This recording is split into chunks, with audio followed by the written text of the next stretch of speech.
सब दोस्तों को मेरी तरफ से सलाम। कैसे हैं आप लोग? उम्मीद करता हूँ सब दोस्त खैरियत से होंगे। मैं आप सब दोस्तों को अपने चैनल थॉमस टेक्निकल में खुशामदीद कहता हूँ। आज हमारे पास आया है एक टच मोबाइल। ये आईटेल कंपनी का टच मोबाइल है। तो ये चार्ज नहीं कर रहा। सबसे पहले हम इसे चार्जिंग पिन लगा के चेक करते हैं और देखते हैं कि ये चार्ज कर रहा है या नहीं। इस तरह से हमने इसकी चार्जिंग पिन लगा लेनी है। यहाँ पे देखें कोई भी बैटरी का जो ऑप्शन नहीं आया है। अभी हम इसी पेन पे दूसरा फ़ोन लगा के देखेंगे तो इस पे देखें कितनी जल्दी फ़ोन जो है वो चार्ज करना शुरू हो गया है। तो अभी एक दफ़ा फिर हम पिन को फ़ोन में लगा के चेक करेंगे। देखें किसी किस्म की भी कोई भी बैटरी की नोटिफिकेशन या कुछ भी नहीं है। तो अभी इसे ओपन करते हैं और इसके बाद देखते हैं कि इसमें क्या प्रॉब्लम है और फिर हम इसे ठीक करेंगे। यहाँ पे लगे होते हैं इसके काफ़ी सारे पेज, तो इनको हमने जल्दी से ओपन कर लेना है। सभी पेज खोल लेने के बाद हम इसकी ये स्टील वाली जो पीछे वाला कवर है इसको हटाएंगे और इसके बाद यहाँ पे इसकी जो नीचे की तरफ प्लास्टिक की फिटिंग है इसको भी ओपन करेंगे।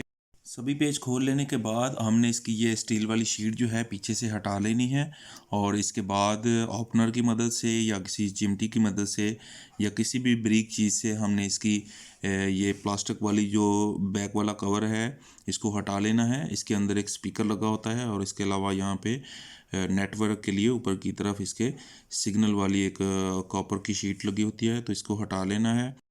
इसके बाद हमने ओपनर की मदद से या फिर चिमटी की मदद से हल्के हल्के से नीचे से ऊपर की तरफ इसे उठाने की कोशिश करनी है ताकि सर्किट हमारा बहुत ही आसानी से बाहर आ जाए।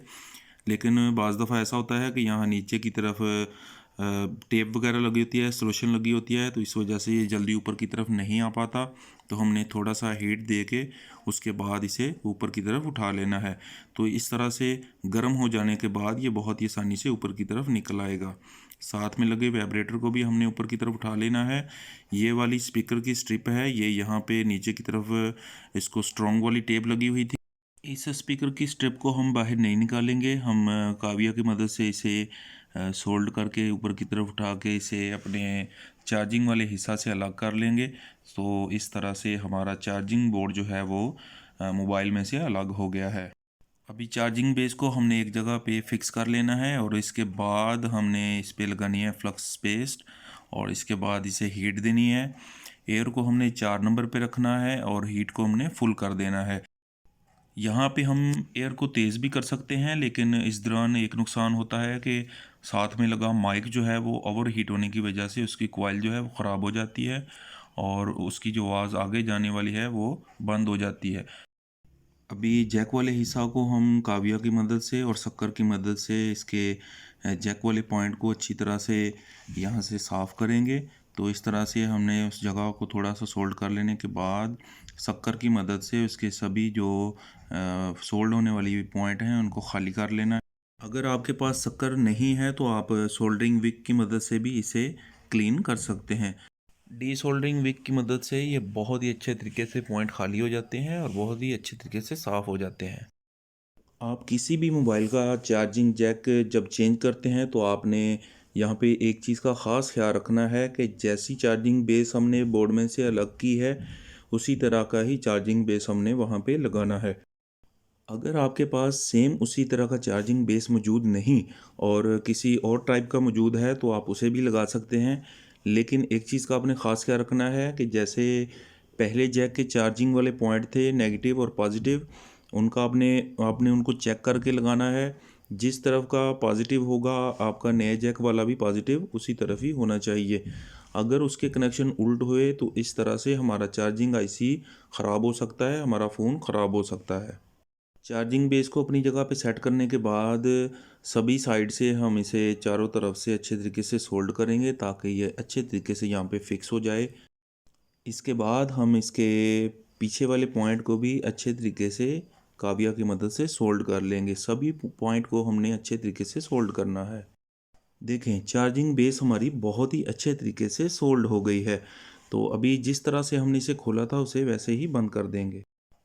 अगर वाइब्रेटर की जगह पे सॉल्यूशन ठीक तरह से काम कर रही है तो ठीक है, वरना आप यहाँ पे नई सॉल्यूशन लगा के वाइब्रेटर को अच्छे तरीके से यहाँ पे फिक्स करें ताकि फ़ोन अच्छे तरीके से वाइब्रेट हो सके।